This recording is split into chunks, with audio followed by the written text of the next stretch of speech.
Welcome back for minute 57 of Iron Man 1. I'm Brian. I'm Richard. And this is I Love You 3000 Minutes, the podcast that takes the longest run, that traveled back in time using only our lightning connectors and one USB-C type cord so that we could rewatch the entire Infinity Saga from Iron Man 1 to Spider-Man Far From Home one marvelous minute at a time. Richard, what happened in this minute? He continues working on that boot. He calls the robotic arm a tragedy. Yeah, I kept saying travesty, and when we watched it, I was like, oh shit. You are a tragedy. And eventually it gets to the point where he's ready to try it, and he's like, hope this works. And our view goes to a camera's view, and it's more of a scene of the entire lab. Like a home recording type thing. Yeah. View. And it's more of a scene of the entire lab, and he's like, okay, and he's kind of looking at all the parts that he has on, and he kind of fiddles with the hand thing a little bit, and then he just says in the video what he's going to do, because that's what scientists do with experiments, so that they can look at the footage later and know exactly what it is. Mm. And he's like, we'll see if even 10% power can achieve lift. And it achieves lift. It achieves a lot of lift. And it propels him straight into this diagonal ceiling wall behind him. Yep. He does half a backflip before he splatters. He doesn't actually splatter. He doesn't die. Yeah. He just kind of hits it, and it looks painful. Oh, before doing it, he told the machines around him to look alive in case there's a fire, and one of them was pretty alive and just hit him with a fire extinguisher. Not literally hit him with a fire extinguisher, but he sprays him with a fire extinguisher for 3 or 4 seconds. Yeah. Just... And I love this minute because I, like many, watched the trailer where he is actually floating around his area, which is a later minute that we're going to get into. And then when he lands, it goes, yeah, I can fly. So in the theater, seeing this, getting ready, I'm like, all right, I know what's coming. I know what's coming. Boom. Like some slapstick comedy. Mwah! Perfect way to, I'm sure they scripted it like this anyway, but using the movie and the advertising to set you up for one expectation and then completely divert it. Beautiful. And I had never caught that line of, let's see if 10% achieves lift capacity. That's kind of silly considering now. So he has a lot of ample power in what he made, which is good. Yeah. Which is another way to describe my daughter. She has a lot of ample power. And something I made. Alright, but let's do a little scrub through. We get a better view of that screen in the background in the beginning of this minute. So it is a boot in the top right-hand corner around the 1 second mark. Although on the left side of the screen, still confused at those parts. But we get the boot mirroring the boot in real life so that when that back part of it opens, the view on the computer screen changes to an open model of it. Not very technical, but what does this E and F on the home video camera mean? It's so... empty, full? It's so complicated. It's the battery. I know it's the battery, but what does the E and F mean? Empty, full? Yeah. Who says that about a battery? Some people. Besides on my car. I've seen that. Your car. I don't give a AA battery and be like, it's full. It's just a battery meter. It could be the tape, I guess. No, it's the battery. It's definitely bad. It's funny because at 12 seconds it zooms out, but it's already been filming for 1 minute and 3 seconds. Mm-hmm. And he's setting up one of the lights, maybe? Or is there another camera on that light as a backup? He lifted something up. I mean, that light's more towards the camera, so he's setting up something behind it. I don't know. Yeah. Well, we got a few lights to illuminate the area. What is this kind of flooring? I don't know what that is.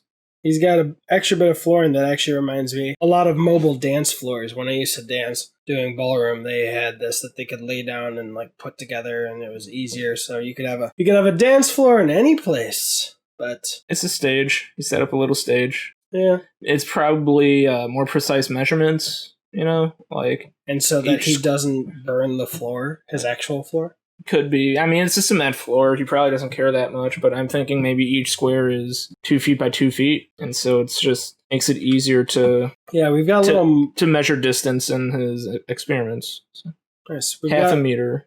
So he's saying what they are at the bottom. Start mark 1/2 meter and back of center. Yeah, So. all the squares are marked with like a 0, 1, or 2, and 3 coming back. So yeah, each square is about a meter far because he goes half a meter. Start mark half a meter back of center. So right. Center would be 0. Yeah, okay.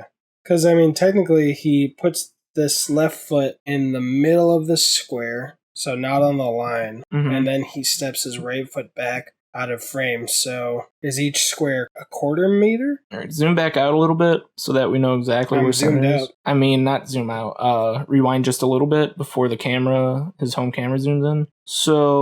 So it goes to 3 and 2, 1, 0, and then this is 0, and his shoe stops in the middle of this square, his left shoe, and then his right shoe steps back. So they're within the square, or possibly on the line at the back of the square. Wait, actually, let me see if it... There we go. See?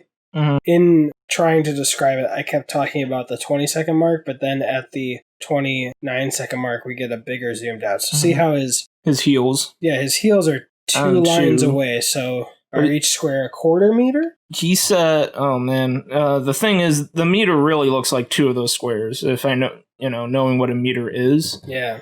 And also he calls that center at the 0, but then for the square closest to us, it only goes 2 lengths. It's not the center of that stage that he set up. That 0 is not the center of that stage, no. But I think he's calling it center. I think all the numbers go out from it. I would think 1. Yeah, you're right. But if you actually think of center, the actual center of that stage is where that 1 is, right? So half a meter back would be that back square. Yeah, where you had your thumb. Yeah. Okay, I don't know. Very confusing markings. I don't know why he set it up like that. It's like he didn't number it centered. You know what I mean?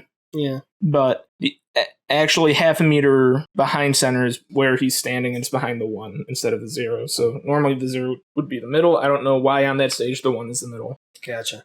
Yeah.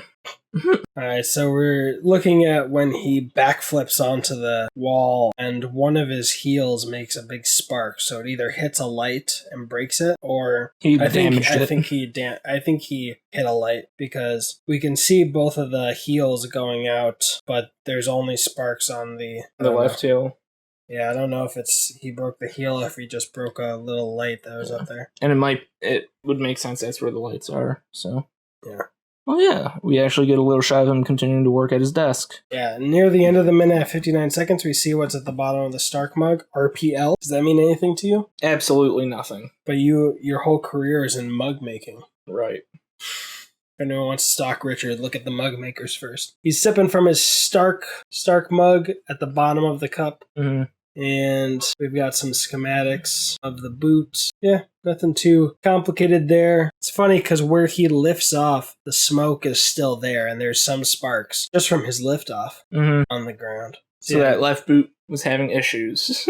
No, it's both boots, I think. On the ground, at least. There's lift from both boots. Not sure. I mean, because here are the sparks from the left boot, but then there's a bunch of other sparks over there. So yeah, both sparks on the ground. I don't know. I'm not sure how much they thought about that. I'm sure they thought. I feel like, they definitely, I think they thought about it probably a lot. But I think in the right hand is the control of the power. Are these 2 of the same things? Or are they 2 separate? I don't think so. On his left hand is something he controls with all fingers, and in his right hand is something he's holding, I thought. They're kind of similar. But... It goes a little further out on the left hand. There's extra bits. Like on the left hand, it just looks like something he's controlling with more of his individual digits. And then on the right hand is something that he just kind of tosses in his hand and he's holding. I don't know. So, like, the right hand might be controlling how much power to send to the boots, and the left hand is kind of like just pulling the trigger. I don't know. Well, I feel like I've been very boring in this minute, but... Looks like he needs to try again with 1% thrust. I was trying to decide if that was that's what she said, Joe. Thank you so much for not doing it.